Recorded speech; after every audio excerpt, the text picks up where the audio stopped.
Trading, gestion de l'impatience. Si vous voulez faire de votre activité de trading un succès, qu'il s'agisse d'en vivre ou d'un hobby, la patience doit faire partie intégrante de votre personnalité pour tirer le meilleur profit de vos trades.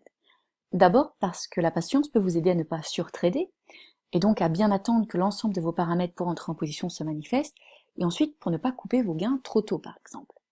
La patience vous aide donc en partie à éviter d'être impulsif et de ne pas suivre votre plan de trading. Cela peut paraître évident, mais un investisseur doit aussi être conscient qu'il peut tout perdre, notamment avec les produits dérivés à effet de levier existants aujourd'hui sur le marché. Il ne faut pas que votre trading serve à servir vos besoins d'aujourd'hui, car il peut arriver que vos pertes soient importantes et affectent votre style de vie, à cause d'un money management par exemple. Donc il est nécessaire que vous n'investissiez que l'argent dont vous n'avez pas besoin. Ainsi, le trading fait donc partie de la préparation de votre avenir et vous allez pouvoir prendre du recul par rapport à votre trading et à votre performance immédiate. Il sera donc plus facile de relativiser lorsque vous allez subir des pertes, puisque vous n'avez pas besoin de cet argent pour vivre.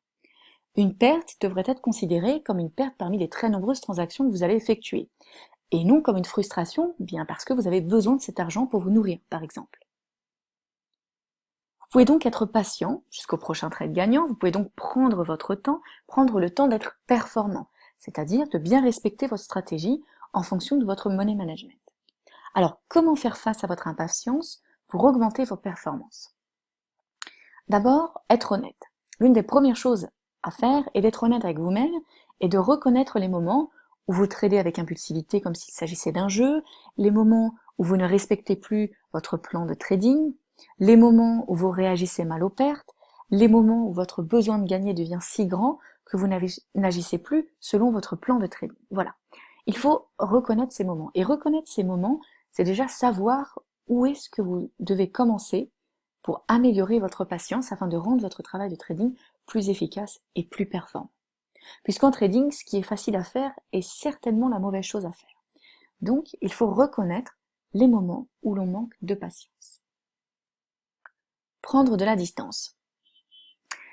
Il est nécessaire de pouvoir prendre de la distance par rapport à votre travail, et notamment par rapport à vos objectifs, afin de pouvoir justement vous analyser, savoir ce qui peut être amélioré, savoir ce qui doit être changé, vous permettre de vous laisser le temps de comprendre votre comportement et de l'analyser. Puisque investir sur les marchés financiers, faire du trading, surtout pour ceux qui travaillent sur du très court terme, est une tâche fatigante et éprouvante qui peut rapidement devenir contraignante et peser sur vos performances. Donc, il faut conserver de bonnes dynamiques de comportement tout en respectant vos objectifs, en respectant votre stratégie et surtout en respectant votre money management. Pourquoi? Pour être consistant. Donc certes, gagner aujourd'hui, c'est bien, c'est préférable, mais le plus important, c'est de gagner sur la durée. Enfin, il faut savoir renoncer, savoir se relaxer, savoir prendre du repos quand c'est nécessaire.